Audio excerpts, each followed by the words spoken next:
Hello, I am Brad Powell, the branch manager at the Hastings Branch Library in the St. Johns County Public Library System. Thank you for joining us for a St. John's Reads program. This year, we have chosen the library book by Susan Orleans as our community read. This book tells the story of a fire in the Central Branch of the Los Angeles Public Library in 1986, which damaged more than 1 million books and did more than $20 million in damage. The building reopened in 1993 after 7 years of renovation. Today, I am here with Ryan Dowd. Ryan is the executive director of the Hesed House in Aurora, Illinois, the second largest homeless shelter in the state. He started working with the Hesed House as a volunteer when he was 13 years old and has been the executive director for over 18 years. Ryan started training library employees on how to work with homeless patrons, which led to a book, The Librarian's Guide to Homelessness, an empathy-driven approach to solving problems, preventing conflict, and serving everyone. He was also a consultant on and was part of the publicity tour for the movie The Public, written and directed by and starring Emilio Estevez. The film tells the story of a group of homeless patrons who take over the downtown public library on a cold night in Cincinnati. Ryan, thank you for taking the time to meet with us today. No, thanks. This is fun. Okay. So our first question, how did working with the homeless population become your passion?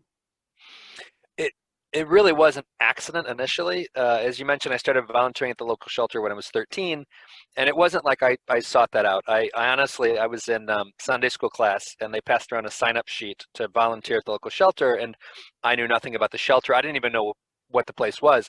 But I did see that the sign-up sheet was all the girls from Sunday school class and none of the boys, and those were pretty good odds. And so I originally, honestly, I went to a homeless shelter looking for a date.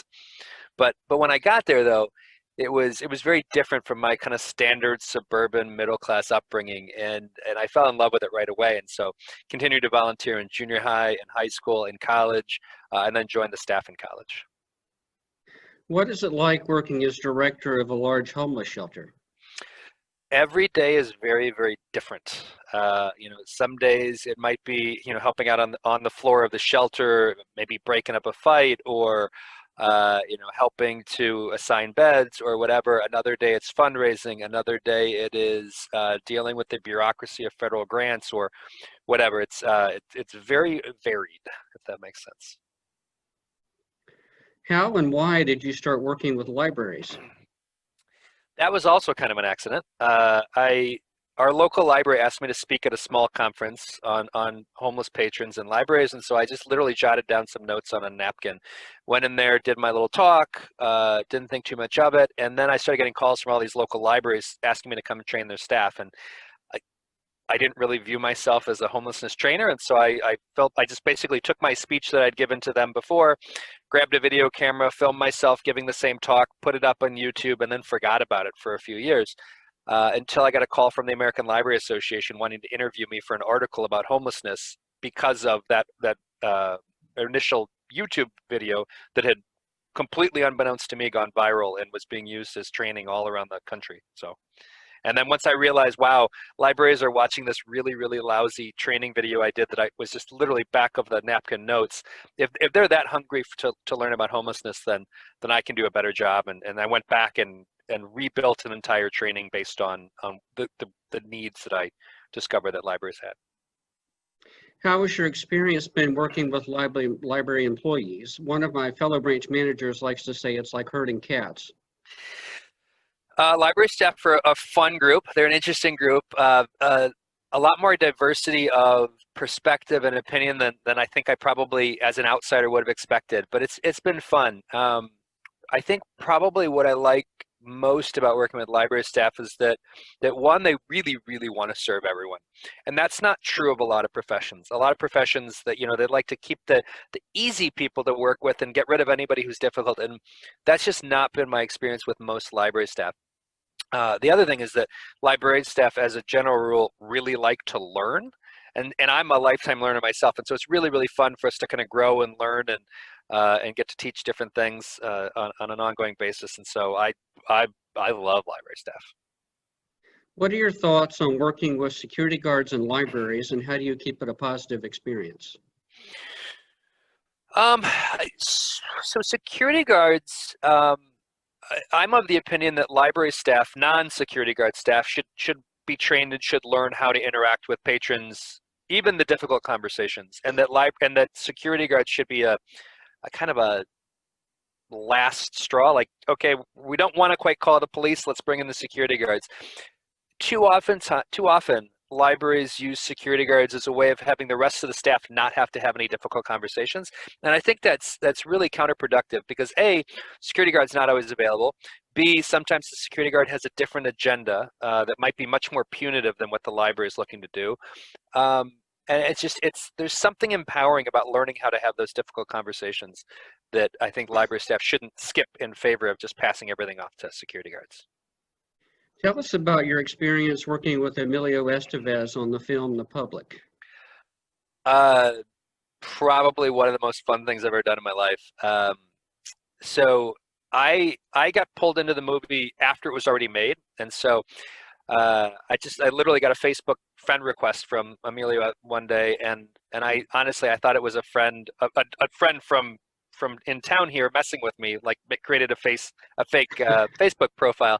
And so I was going to type something really nasty to him. And then I looked at the profile and I realized that, like, it was like 8 years old and it had pictures of his kids. And I thought, oh, this might actually be the real guy. And so I didn't send him a nasty message. And so Facebook led to email led to phone calls led to, why don't you come out to Santa Barbara for the film festival to see the premiere of the movie?